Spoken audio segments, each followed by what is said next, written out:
Beautiful. Hey everybody, it's Mick Levinskas from Climate Salad, and we are bringing you yet another amazing webinar from somebody in the industry who's spent a lot of time building incredible impact in sustainability. Davina, we had a little chat a few months ago, and I was so impressed by the good work of your organization.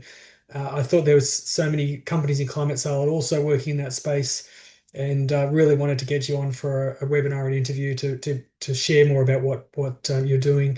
So I'll throw over to you for an introduction and take us through a bit of content. Fantastic. Well, thanks so much to everyone who's joining us in this virtual call, or potentially those listening to a recording afterwards. Um, my name's Davina Rooney. I'm the Chief Executive Officer of the Green Building Council of Australia. We partner with those in the built environment to drive the sustainable transformation. We've got over 650 members who, are across the building construction, development, ownership, contractors. So many of the partners that you're trying to work with. And one of the questions that Mick put to me that would be really useful for this webinar is if someone's looking at innovations within the built environment, how do you predict where the next few years are going to be? And so we've set up the agenda for today that I'll talk you through some slides and content and see how we're seeing the future of sustainability and innovation and their intersection in the built environment. We'll run through some of that content, plenty of time for questions at the end. I know Mick had some ideas that he was quite keen to work through, and then we would absolutely love to hear a spectrum of audience questions, noting that we have a lot of really interesting founders on the call who are working on lots of different areas at the same time. So with that, I'll start sharing a little bit of content in this space. So let me see. Yeah, we will start looking through some of the future trends in sustainability and as they drive innovation. So one of the questions that everyone asks is, how do we predict the future? If you're a founder and you're working in the sustainability as a focus area, how do you know what people are going to be interested in now and into the future? So one of the things at the Green Building Council we do is every February we pull up the Global Risk Report for the year. Now this is super interesting because it isn't actually just the sustainability risks, it's how, over 900 global experts and leaders see all the issues at this particular time and how they start to look at them. And when you look at, the top 10 risks, one of the things we see is misinformation and disinformation. So this is a change with the current social constructs. We've been seeing, you look on social media, you look in your news feed anytime today, and there's a lot of discussion about this, what that's leading to: state-armed conflict, societal polarization. And for those of us working in sustainability in the built environment, you can say, oh, did it take a hit? Are they not interested in some of the sustainability areas and the environment areas? Now, what's quite interesting is when we look at the long-term risks, we see that sort of, at least 6, potentially up to 7 out of the 10 of these areas relate to sustainability and what they look like in the long term. So you see right up there in the long term is extreme weather events, biodiversity loss, critical changes to the Earth's ecosystem, natural resources. And then, pollution's there, and then some of the social constructs of some of these issues about the rising inequality and societal polarization. So I think one of the big challenges for those of us in this space is when we look at the long-term trends of what everyone expects, they're all staying in the same place. So there's an enormous amount of focus as we look at sustainability as it intersects the built environment. These are the World Green Building Council strategy circles up here are at climate action, resources and circularity, health equity, resilience.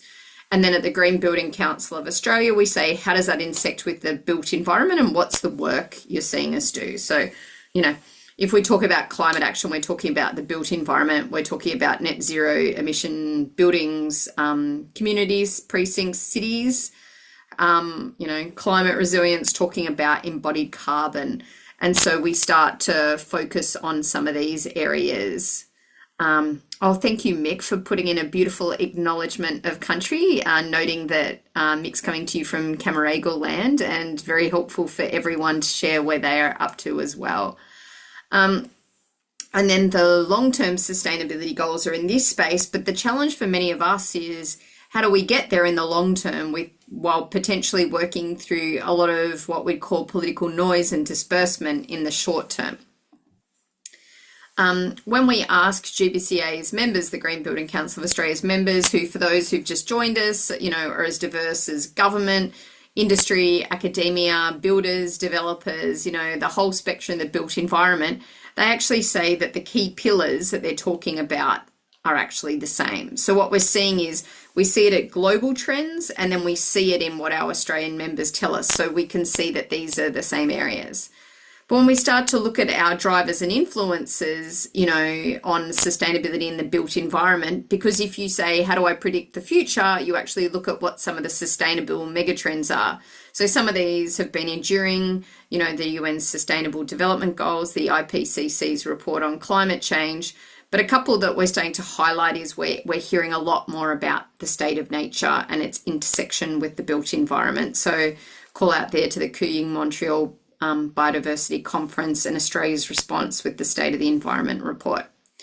Now, one of the things for us as someone who runs frameworks in the built environment is we ask ourselves what are the things that are critically changing, and we're seeing new definitions of sustainable buildings in operation.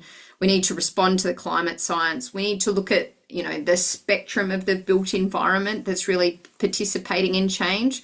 20 years ago when, a little over 20 years ago when the Green Building Council started, it was all about office. Now it's across the entire sector. So we find ourselves working heavily with the education sector, residential, the full spectrum, industrial, and how we actually communicate and partner with industry to drive change. So one of the things I'm showing is people say, how do you often take those different pillars into different megatrends and bring them together? Well, one of the things that we focus on with our frameworks is that they should cover the spectrum of these, healthy, responsible places for people that are resilient and demonstrate leadership. We really need to be looking at the construct that bring all these things together. And when we look at these different frameworks, we say, well, how important are they to the sector? Sometimes people say to me, in a Trumpian America, do any of these things matter anymore? And I would say, well, when we actually look at the investor needs, the Australian specific guide, some of the international guides, we're seeing more and more uptake in green finance. We're actually seeing property move at scale. And a guide that we launched the first draft of in July, but excitingly tomorrow release the full version, is saying that this isn't just an Australian phenomenon, this is across the whole region. And so this is looking at all the different frameworks across the ASEAN taxonomy. Really important for us in Australia because the taxonomy for Asia actually relates to how people invest in their own country and how they invest across borders. So particularly interesting for us here in Australia, which has been translated to Australian Sustainable Finance Guides. But I guess one of the questions is, we say these things are related. Are they actually manifesting? Do we see them in big deals? And so one of the things is probably worth noting is some of the frameworks that we're talking about have been invested and created by the biggest players in their framework. So here's QIC doing a $3.75 billion sustainability linked loan end of last year. It won the 2025 Sustainability Linked Loan of the Year. And what's the role of us in the ecosystem is to drive this transition by reducing friction in these different frameworks. So Mick asked me, what are some of the latest megatrends that you might be hearing from some of your clients? So we've talked about this at a headline issue. Now, what are some of the things that we're seeing in Australia and unpacking some reports that are available on this? So I'm going to very quickly talk through 3 discrete pieces of work that we've been doing in the last few months. All of them are available for free download on our website. But I'm just going to talk about them as single issues, and then something that we might explore in the discussion is how the intersection of these issues come together. Because when we look at the sustainable built environment, you look at one issue through a lens. If you look at it slightly differently, you're often solving multiple problems with an intervention. So one of the questions that we've been asking ourselves is, we're talking about we're in a housing crisis. We need to build 1.2 million houses by 2030. We're driving for this, but how much embodied carbon is in those homes? And so we undertook to do a study and actually do a bit of a breakthrough and then see, is it really important? Should we be worried about this, or should we be focusing, frankly, on something else? Now, the results were quite astounding to us because with the grid decarbonising, what we found was a house built to the current code with solar and a battery would have 7 times more emissions within its materials than its operational life.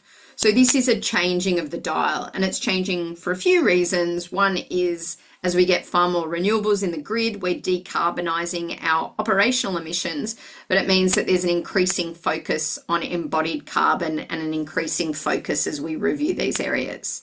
Now, if we did nothing else in Australia and built at this rate, didn't improve anything, we would absolutely be using up to 10% of Australia's built environment carbon budget, so you don't want to be doing that in isolation.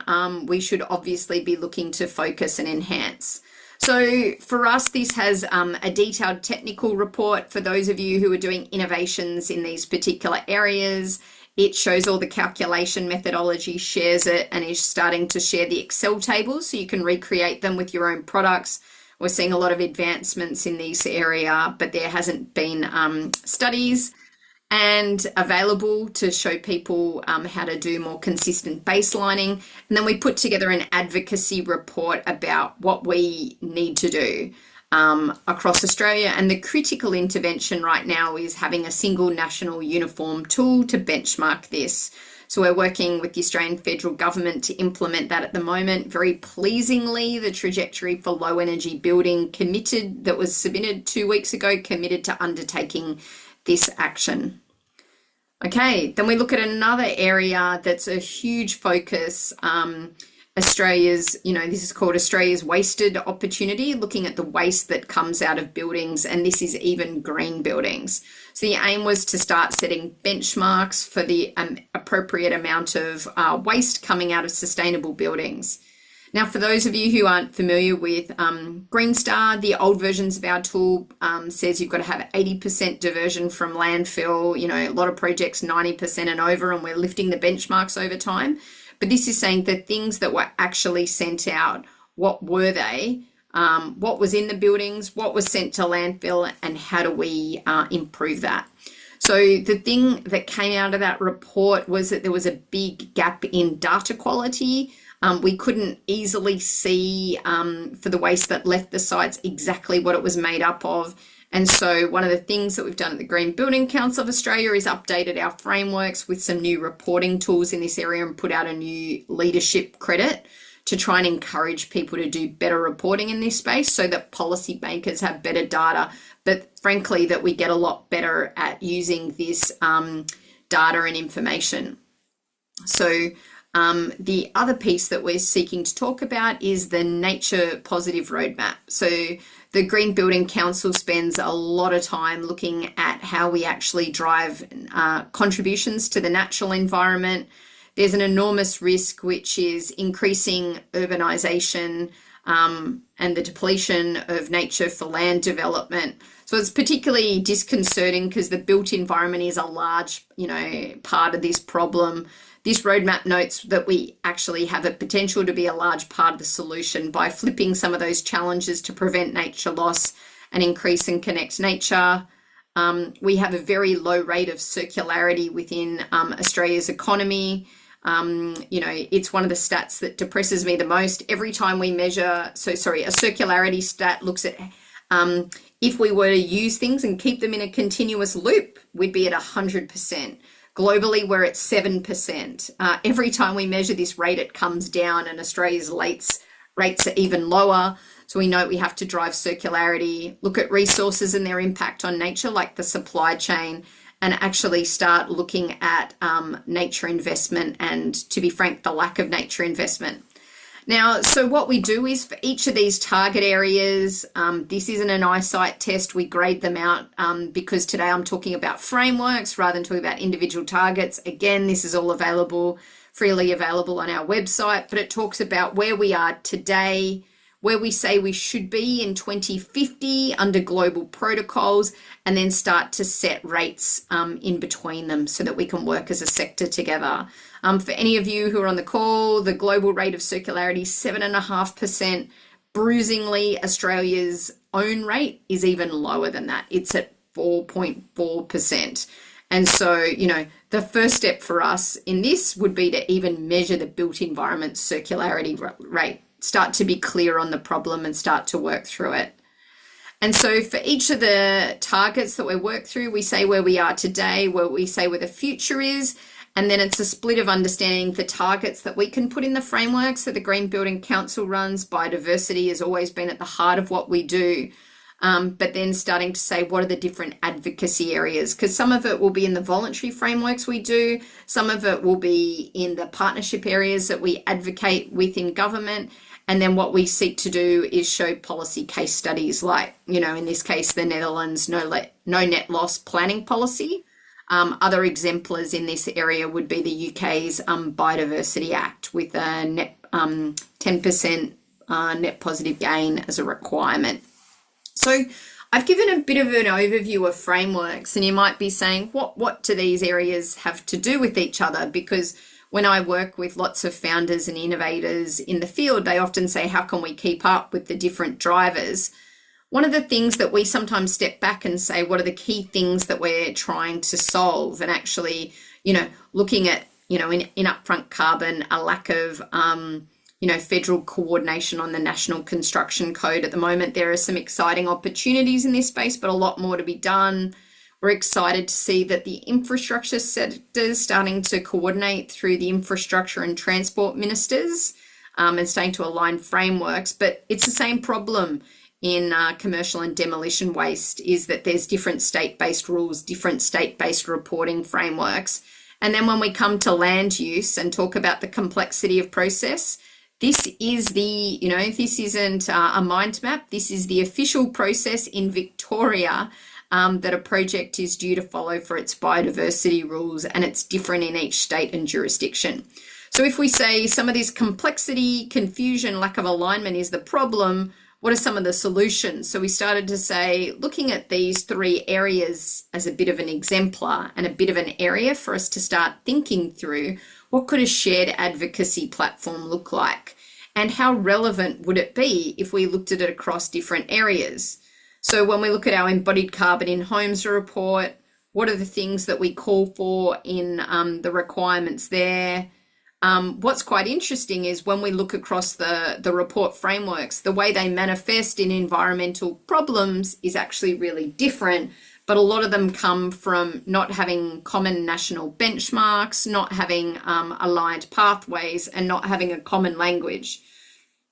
And so in these particular cases, the role for the Green Building Council is dual. One, to work on our own standards and work with industry on these areas, and then separately to partner with government. And we also have a far broader role around education. We run our own courses, events, conferences, but we train industry in these areas, and then collaborating with industry as a whole to drive them home. So the thing we see is across quite different sustainability areas, if we actually look at the pillars within the built environment that would enable them, there's quite a lot of thinking of how we bring these together. And one of the things that we spend quite a lot of time thinking about is, how could we take this policy and turn it into practice? So this just shows a few of the different pathways that we've been working on with different innovators and actually seeking to bring forward. And then how some of the things that we've been seeking to do as pathways actually hit the requests and suggestions of these different reports. So one of our roles is very much to take some of these broad challenges, turn some of this thinking into practice, and using the rating tool which we run, Green Star, is a bit of a case study. It gives you a bit of an overview of how you could pull some of these things together. So So the way that Mick and I intended this was that I'd give you a little bit of a taster, and then we could turn this into a far more interesting discussion and hear about some of the things that are on your mind, either through the chat or other ways, and then actually start to take this forward as to what's far more interesting as a conversation. Back to you, Mick.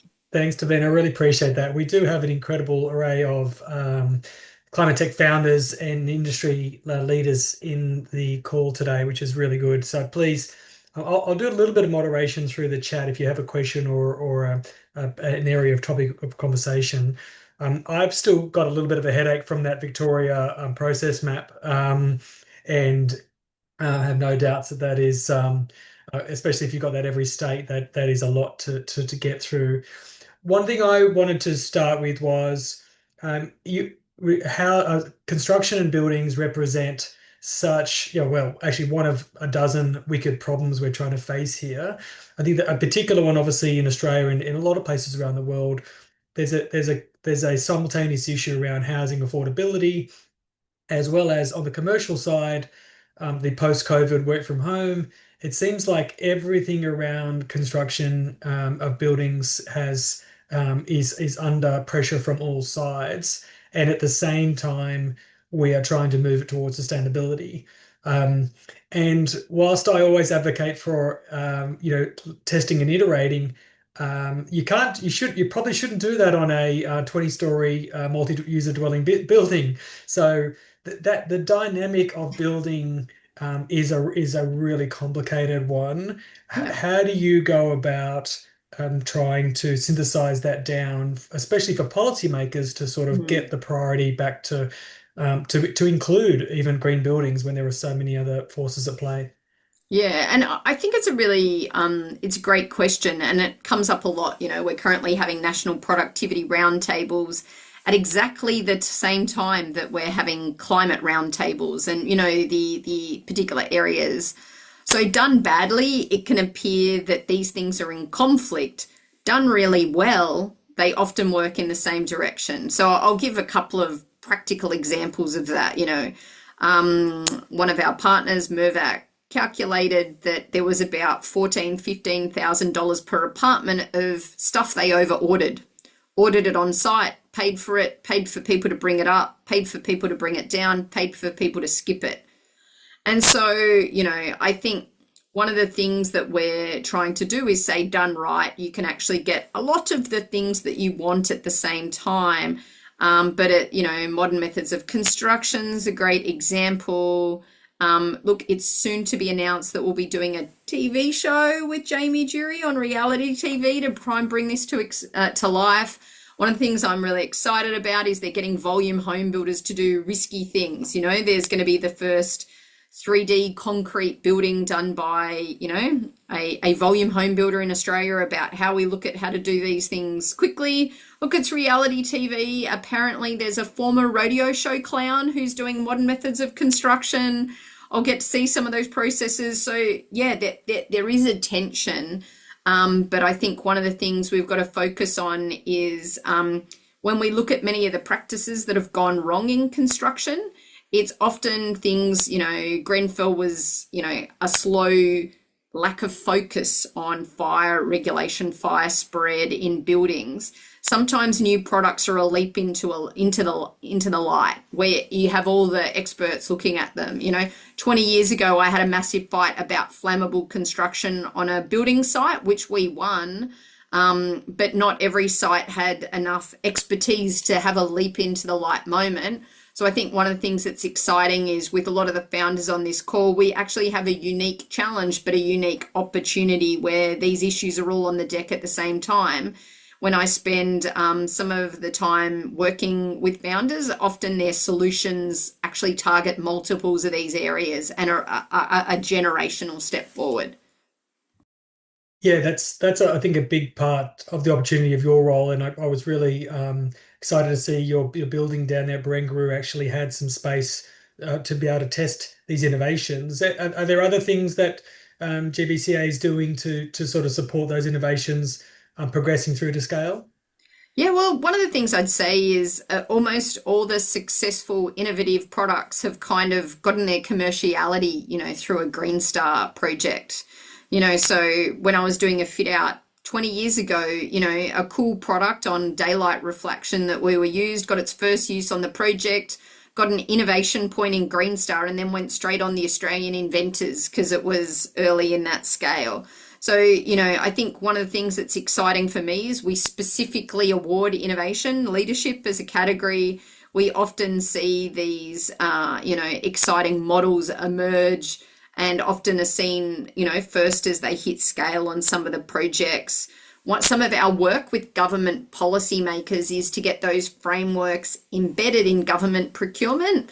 We have those federally for both circular economy and the Australian Public Service Net Zero. What does that do? It builds in a sleeper cycle where there's, thanks Bruce, see you another time, where there's another opportunity to actually create a mechanism within, the procurement system that starts to award these things on big projects, on small projects, and at a different kind of scale. Yeah, yeah, that's really interesting. We we talk about probably the biggest unlock for climate tech in Australia is actually corporate and government being able to trial innovative products. And I wonder whether sometimes it's procurement, and sometimes it's actually a whole different kind of purchasing. You're purchasing it for the innovation opportunities, not just for it's not a normal product. You're buying it for the innovative value, and it's got to be thought about in a bit of a different way. So I think that's really And interesting. we do see that. One of the things about some of these frameworks, 15 years ago, I'd have to say, if you talk about innovative ways, we were putting a megawatt of solar. It was Australia's largest solar rooftop at the time. To do it, we had to do it differently. Our builder was very nervous. We bought the whole building and then we procured that separately ourselves at the end. And we knew that, as a technology, its pricing, its risks, were very different. Procuring something 3 years out and having conventional contract lead times would have likely sent our partners broke.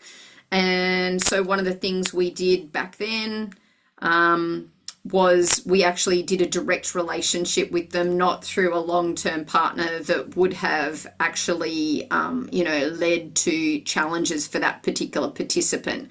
So it's also understanding when different procurement methods are needed. Yeah, I think that's really key. It goes a little bit to the question from Neil around integrating renewable energy and batteries and vehicle to grid. Like there's a lot of big changes, and some of them can be augmented into existing buildings, and obviously if it's greenfield, then that's a little bit easier. But then you've got things like smart grids that are kind of more infrastructure based. Can you talk a little bit about how your organization is helping kind of those process implementation factors? Yeah. So, for those of you who are policy wonks, there's a policy document called Every Building Counts, which is the Property Council and Green Building Council's plan to net zero energy buildings. And so when we talk about these things at scale, part of it is what we enable on our own voluntary frameworks, which we reward all of those things, but part of it's at a policy scale. And I think we also wrote a paper on grid interruptive buildings. What does that mean? At the moment, we're having a supply side argument about how much supply can we get into the grid. We're not having a very sensible supply and demand side argument. We've designed this grid, which is all based on, all the different power sources playing individually, or the way that I often describe these things is it's a little bit like junior band where everyone can play their own instrument, but we can't all play together yet. The Green Building Council, and I'll drop a link in the chat, in a little minute, has written a paper about grid interactive buildings with the government. What does it show? If we can move demand by a couple of hours a day, we actually don't need an entire power plant. An entire power station can be displaced just by moving demand, not by changing load at all. And so we put in different benchmarks and baselines by which we might be able to achieve that. And then case studies on where it's been done from, you talk about existing buildings. Old buildings like the Opera House have done this, new buildings have done this, portfolios of buildings have done this. So it's a people and a policy problem. It's not a technology problem. And this is honestly where we see some pretty cool climate tech coming out, or prop tech in the space that has lots of different innovations in these areas. Oh, that's great. That's good progress. I've shared some of those links in there. Ali's asking you about life cycle assessments. Is your view that they're going to be updated pretty regularly with product carbon footprints? Yeah, how do you see that affecting rollout? Yeah, look, it's a really good question. What we're actually seeing is a huge focus on products and their environmental product declarations. And then for buildings or the built environment, those brought together often in a building life cycle assessment and embodied carbon, those upfront carbon, those kinds of areas.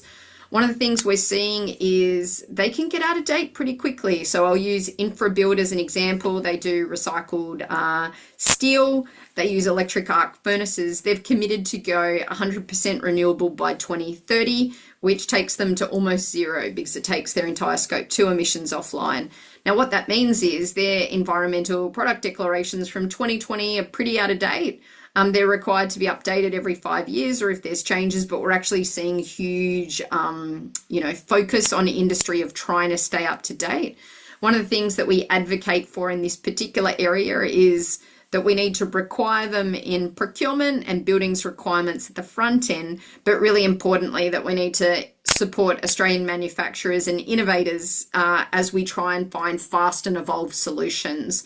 I can see some of the comments in the chat referencing overseas practice. The overseas practices of environmental product declarations are actually a lot better than those that we see in Australia. You know, there's some cool digital innovations, there's some different verification methodologies, and we're working closely to recognise some of those. Oh, that's really good. It is the complexity between international, national, state, local. Like it can't be completely international because local matters. Like obviously, building a building in Cairns versus Launceston is they've got to be local parameters put into it, but there's also got to be some global best practice. That's a lot of complexity in that. Caitlin's asking a great question about, obviously the barriers to innovation and getting it rolled out. Are there, I think you covered a little bit about what GBCA is doing. Is there anything happening in the industry? Is there buildings you can go and test things at? Like we're doing a event out at the Advanced Manufacturing Readiness Facility, which is great for sort of advanced manufacturing. In Is there a the is there a Aerotropolis, test? the Western Sydney one? Yeah, Yeah. yeah, yeah. So that's a Green Star rated building. They received innovation points for some of their approaches within industry. The Powerhouse Museum's doing a test Okay. facility for different kinds of cooking, and they're looking to get innovation points for their work with different Ah, chefs and showing different kind of induction wok cooking. So it is something that we okay. sort of specifically target and incentivize participants to do. One of the challenges is, and you kind of talk about the barriers here, many of the participants, there's no logical reason they would do this. You know, back when I used to work for a large property group, for about a decade, some of these things were insanely risky. You were taking processes where you had one contract or, one throat to choke, as the industry loves to talk about it, and we're actually segmenting things to find different ways to do different segments. And so you're often introducing complexity, you're introducing shared risk pathways when the industry's been set up on very one-way legislative, litigative processes. And why is that? Because you're housing lots of people and there's a lot of different focus areas in these. So one of the things you've got to do is find everyone's why in these solutions. So, and I'd have to note, one of the things for those people who are passionate about sustainability in the built environment is they're a little bit overwhelmed. In 2007 to 2010, all the LED manufacturers were going broke on them and the product providers. Then the early 2010s, it was the solar groups. Then it was some of the battery groups, some of the emerging tech areas, and some of them are just feeling a little overwhelmed as different. I spoke to a group who had three different circularity partners go broke in about 18 months. Not because of their projects, they were excited about theirs, but there was all these fabulous founders who were on a long and tough journey. And, the scale or sometimes the challenges with other parts of their business, it was very difficult. Mm. Yeah, it is. Oh, there's challenges all over. I think there's a lot of change, and I can actually sense that there is in building and construction. There's a lot of small things that are improving, and it's one of those things which it feels like it'll be a challenge, and then suddenly it'll become normalized. I think Exactly. a bit But like I think EVs in most places around the world and starting to in Australia. And the home battery subsidy, obviously, I think it's going to be a game changer. A year from now, it'll be not quite the level of solar, but it won't be unusual for someone to say they've got a home battery. So I think that's it all takes some time. Is a and we've got question. heaps of examples of this. So, 20 when the Green Building Council started in 2002, brought out standards in 2003 for low volatile organic compound, low VOC paints. There were specialist companies creating themselves. Some of the innovators were in that area at the time. Now it's very hard to buy a paint in Bunnings that doesn't already have them built into it. So we've For actually example, seen yeah. the normalization of this and the transition. We've seen it in different lighting technologies. We've seen it in solar technologies. We've seen it in so many different areas across the built environment. But it's really hard when you're at the leading edge, and sometimes it feels like the bleeding edge. Yeah, It's very understandable that people are doing huge amounts of advancement in work in these spaces, yeah, but there's also trying to find that balance. yeah, exactly. And a question from Kirsten about the what do you think is the biggest barrier? Like, what is going to be? Does it just have to be normalized and a better product at the same price? Is it compliance driven? Everyone has to follow the rules. Is it trends? Is it like what's the biggest blocker and how do we unlock it? Yeah, look, I think one of the problems is it's kind of all of the above at the same time. So it depends which part of the game you're in. So if we look at concrete and steel, those that are looking at, new green techs in those areas, they'll say their price won't change much, but they'll suddenly lock in huge volumes from the biggest part of procurement. So we hear, at that stage of the market, it's a volume game as much as it is a price game. I think for different products, the challenge as well for those looking to come into the market is business cases are done very differently in places like commercial property, office, industrial, retail, where the owner tends to own them for a long time. That's why build to rent, there's suddenly a renewed investment in those areas because they're going to hold them for a long time. Anything that you build to sell is very hard because the buyer's got to understand the value of what you put into it right at the same time. So I think the challenge for many in this sector is it's really working out which part of the market and which subset of the market your product's going to work with and actually how you can look at innovation in those different areas. Now, I see there's a question here about the National Construction Code and pausing in sustainability updates.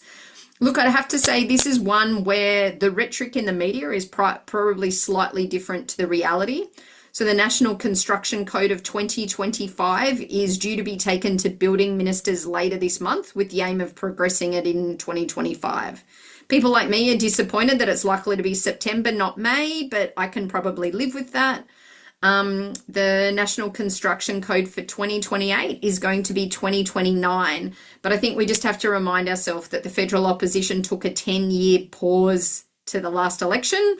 We're looking at less than a 10-month pause, and so the reality is when we actually work through some of the complexity points in these different areas, that they're going to actually need some of that time to input some of the things that we'd expect to see in there, like embodied carbon in residential. Oh, very, very interesting. Another good question from Amin around you've got a great membership group there, and obviously there's a healthy Venn diagram overlap with some of the Climate Salad members. Do you have parts of your organization that is focused on innovation, or is that Like, what's the best way for these innovators to stay in touch with what GCBA is doing? Yeah, GBCA. look, and it's probably worth dropping us a note about some of the techs. Mick, you'd be aware we did an innovation day in March. We're due to do a webinar later this year. We regularly have presentations on the latest in tech that people are interested in staying up to date. I think one of the real challenges is often my part of the market's really interested in different partners when they're kind of at scale up stage. And then, one of the challenges is sometimes how do you go from startup to scale up stage where I know Climate Salad and others give quite a lot of support. And so, they can be useful partners to help you think through some of those challenges. I think some of those partners are really useful one step along the journey. And so, our events, we provide a lot of content on our website. We're doing some work with Mick. So, I think there's lots of intersection opportunities to stay up to date with each other's work. Yeah, that's great. Kirsten's got another question around regional Australia and lots of solar farms. In terms of you talk about nature positive and greening as well, like getting the right balance of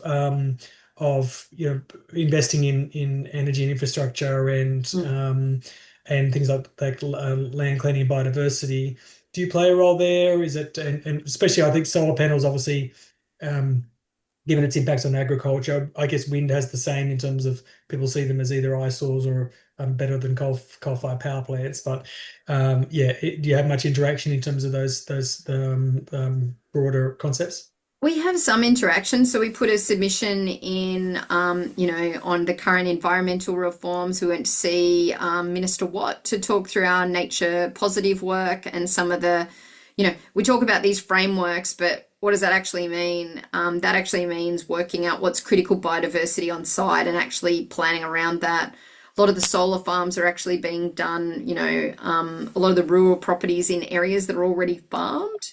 So there's a big transition depending on where they are. Often it's the wind farms that are right in the center of, national parks, right on the top of large hills that are some of the most controversial areas. So, we're actually seeing quite a lot of complexity in their space. But I think what we need to see is alignment on clear processes that don't have an alignment diagram like the one we've shown, and very clear principles. This is an area where the UK, with their biodiversity requirements and a concept of a biodiversity net gain across a project, really leans into those areas. Are there organizations that you are aware of, bigger organizations who are embracing innovation? As you mentioned, they might be doing it for those innovation credits, or just for these companies, they could knock on 1,000 doors, and it's hard to find the right person. But are there particular organizations out there, do you think, that are leading the way in terms of trying innovations?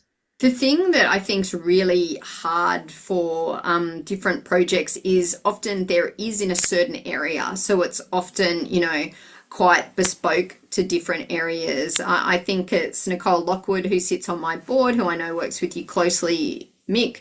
She kind of quipped that, in the time that you can take to do 10 to 50 phone calls in Australia, you can have raised like $100 million. So, one of the things that I think is a real challenge in Australia sometimes is the size of the market.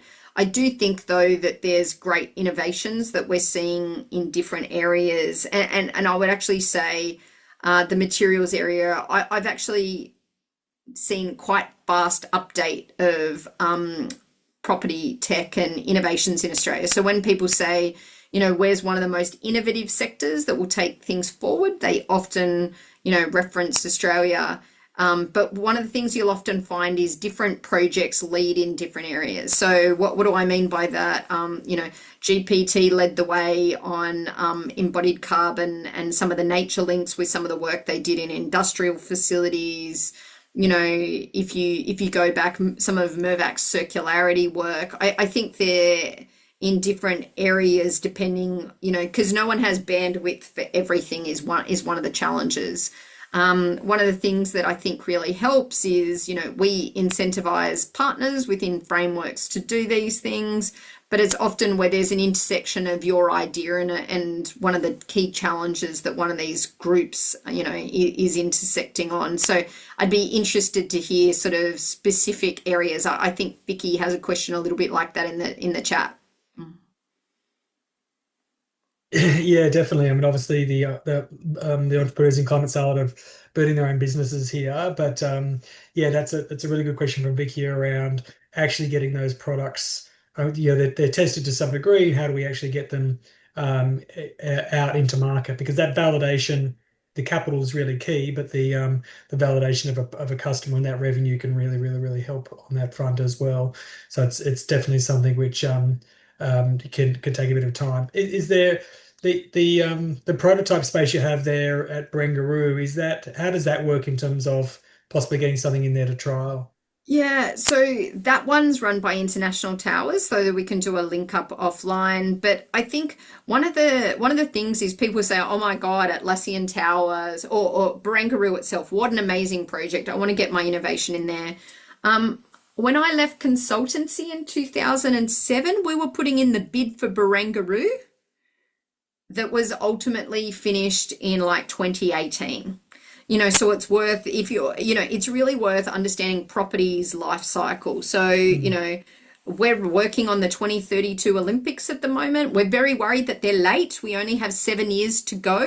That's too fast for some of that range of projects. So one of the things that I would recommend people look at is small I innovation. If you look at the capital budgets where they roll things over time and time again on their commercial, their retail shopping centers, they'll do a huge amount of small I innovation projects every year. If you're looking at a Barangaroo, you're looking at a 12-year project. If you're looking at an Atlassian Tower, you're looking at a 7+ year project.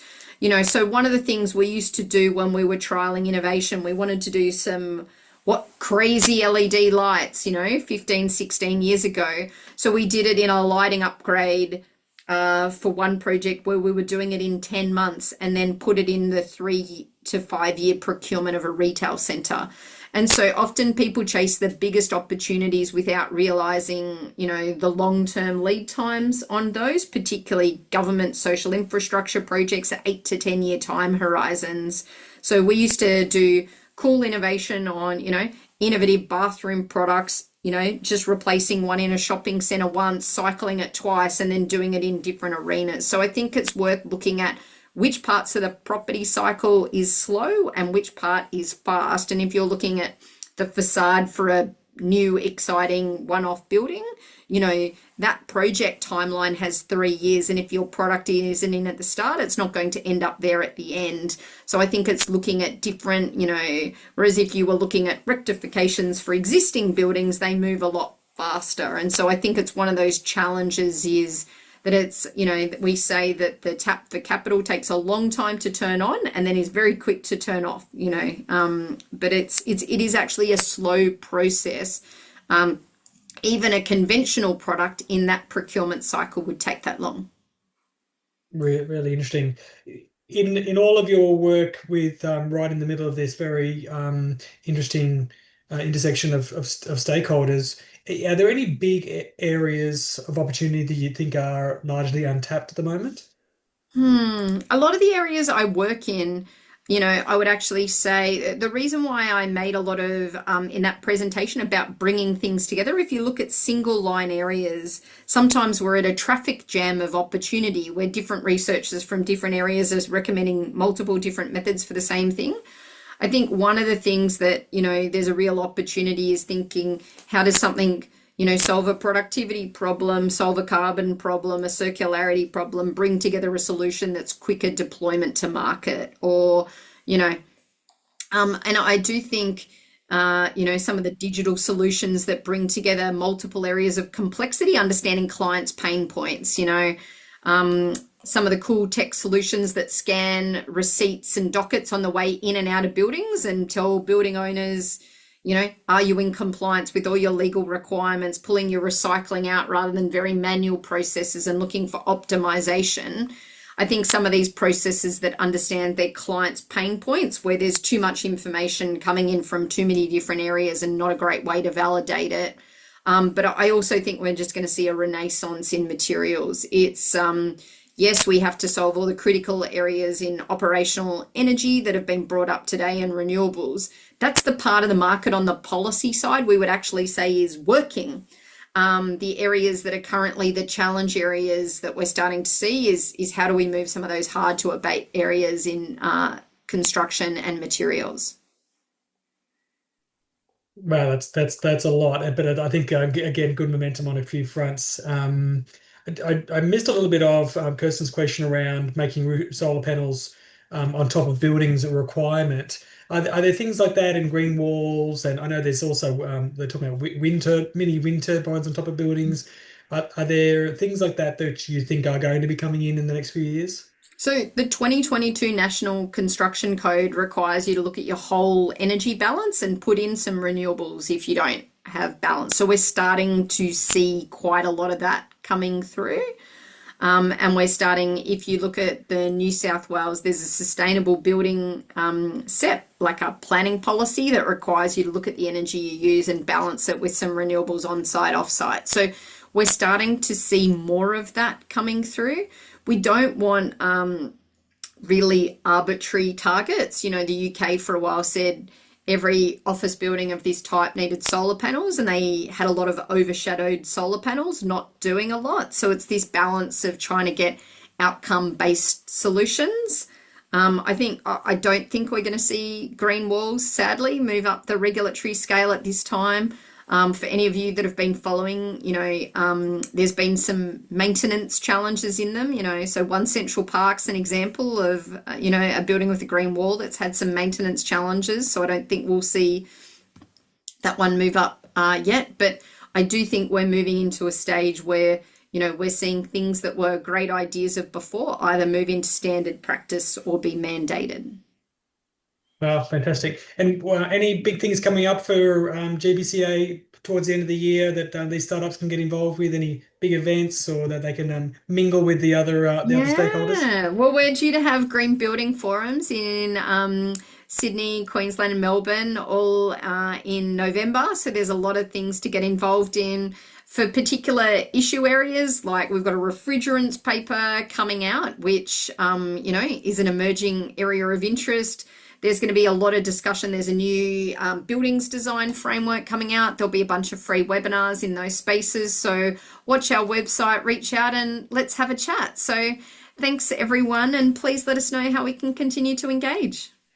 Thank you. A round of applause and show your appreciation, please. Davina, thanks for jumping in and connecting with this industry. We're really, if you feel like it, putting on your video, I'll grab a quick screenshot if anyone in the audience, just to sort of capture the moment. But yeah, I think really, really exciting to see all the good things that are happening in this space. I'm going to have to remove my pins. Oh, it's all about me at the moment. Hang on, remove my pin. Now we've got everybody on board. Yes, a big round of applause. That's really so interesting to see. Obviously, well, I think one of the realities of solving sustainability is that nothing can be done in isolation. And what is so impressive is there are people doing good work in all different parts. So if we pause for a quick screenshot and photo, 1, 2, 3. Thanks, everyone, and a round of applause again for Davina. Thanks for joining us. We'll put the video up online, but great work and looking forward to sharing more and more. Beautiful. Thanks, everyone. What a pleasure. Have a great afternoon. Keep being fabulous, and thanks for all the work that you do to change the sector, drive it forward in lots of different ways. Saw many collaborators online when the cameras briefly went on. So thank you so much. Let's keep talking. Thank you. Talk to you, everybody. Thanks, Mick. Thanks, Davina. Bye. Thanks. Thank Bye. you.